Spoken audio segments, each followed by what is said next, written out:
កូនបើកច្រើនដែរប៉ុន្តែអត់សូវជុះពី3ថ្ងៃទៅជុះម្ដងវាគឺជារឿងធម្មតាទេសម្រាប់ក្មេងជាទូទៅអាចនឹងពី3ថ្ងៃបត់ជើងធំម្ដងឬក៏មួយសប្តាហ៍ក៏មានហើយកូនខ្លះទៀតគឺបើកជើងជុះភ្លាមជាពិសេសគឺកូនតូចៗក្រោមអាយុ3ខែកូនខ្លះគឺអាចបត់ជើងរហូតដល់មួយថ្ងៃ5ដងទៅ7ដងក៏មានដែរហើយកូនខ្លះអាចរយៈពេលយូរបែបហ្នឹងប៉ុន្តែការលូតលាស់របស់គាត់គឺធម្មតាមានន័យថាកូនយើងគឺគាត់បើកធម្មតាគាត់ឡើងគីឡូធម្មតាអត់មានក្តៅខ្លួនអត់មានក្អួតហើយការបត់ជើងរបស់គាត់អត់មានឈាមអត់មានសម្បាវអីទេវាអត់មានជាបញ្ហាអីទេហើយរឿងមួយទៀតដែលយើងត្រូវពិនិត្យគឺកូនយើងអត់បត់ជើងមែនប៉ុន្តែពោះរបស់គាត់អត់មានសញ្ញាឡើងរឹងឈឺពោះហើមពោះហើយគាត់លេងធម្មតាអញ្ចឹងអត់មានអីដែលត្រូវព្រួយបារម្ភទេនៅពេលដែលគាត់បត់ជើងធំយូរថ្ងៃអ្វីដែលយើងព្រួយបារម្ភគឺកូនមានរោគសញ្ញាឈឺពោះយំលេសឡាស់អត់សូវលេងអត់សូវបើអាចមានក្អួតអាចមានក្តៅខ្លួនហើយពោះរបស់គាត់ស្ទាបទៅឡើងរឹងខ្លាំងឬក៏គាត់បត់ជើងមកនឹងអាចមានឈាមឬក៏មានសម្បាវសំខាន់ជាងគេគឺសញ្ញាក្តៅខ្លួនអញ្ចឹងបើសិនជាអត់មានទាំងអស់ហ្នឹងទេទោះបីកូនយើងពី3ថ្ងៃ4 5ថ្ងៃបត់ជើងម្ដងក៏អត់មានអីដែលយើងត្រូវព្រួយបារម្ភដែរយើងគ្រាន់តែពិនិត្យទៅលើចំណីអាហារបើសិនជាកូនយើងចូលដល់វ័យត្រូវញ៉ាំចំណីអាហារយើងពិនិត្យមើលថាតើកូនយើងរាល់ថ្ងៃនេះញ៉ាំគ្រីមក្រប់ពេកអត់គាត់មានបន្ថែមទឹកឬក៏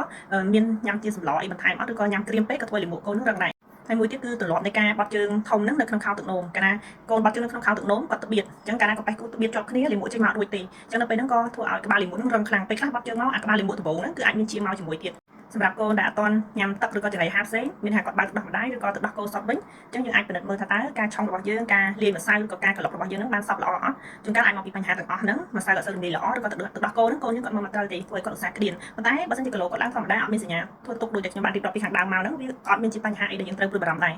ចឹងមិនថាកូនតូចឬក៏កូនធំទេបើសិនជាគាត់មានការពិបាកនៅក្នុងការបត់ជើងធំដែលធ្វើឲ្យយើងព្រួយបារម្ភទីមួយគឺយើងត្រូវកែប្រែទម្លាប់នៅក្នុងការបត់ជើងរបស់គាត់យើងអាចទម្លាប់លើគាត់ឲ្យអង្គុយកថាអង្គុយចោលហោងរាល់ព្រឹកទៅហើយនឹងកែប្រែមើលទម្លាប់នៅចំណីអាហាររបស់គាត់ឡើងវិញរបបចំណីអាហារគឺត្រូវតែមានជាតិទឹកមានន័យថាត្រូវមានជាតិសម្លនៅក្នុងហ្នឹងដើម្បីឲ្យគាត់ស្រួលនៅក្នុងការបត់ជើងត្រូវមានបន្លែនៅក្នុងហ្នឹងកុំឲ្យកូនញ៉ាំគ្រីមក្រោះឬក៏ញ៉ាំសាច់គ្រីមខ្លាំងពេកក៏ជាមូលហេតុដែលធ្វើឲ្យកូនយើងនឹងក្តៀនដូចគ្នា